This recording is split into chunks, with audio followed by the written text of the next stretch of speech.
You are looking at Julian's pronunciation guide, where we look at how to pronounce better some of the most mispronounced words in the world, like this other curious word, but how do you say what you're looking for today?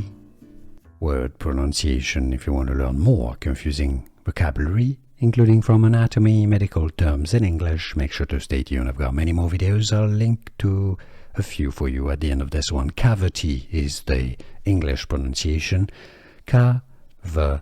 T, British English and American English pronunciations are similar here, so it's pretty easy once you know. For once, cavity, stress on the first syllable, the K syllable, cavity. Here are more videos on how to pronounce more confusing words and names too many mispronounced. Like this video if you found it useful. I appreciate your support. I'll see you soon and thanks for watching.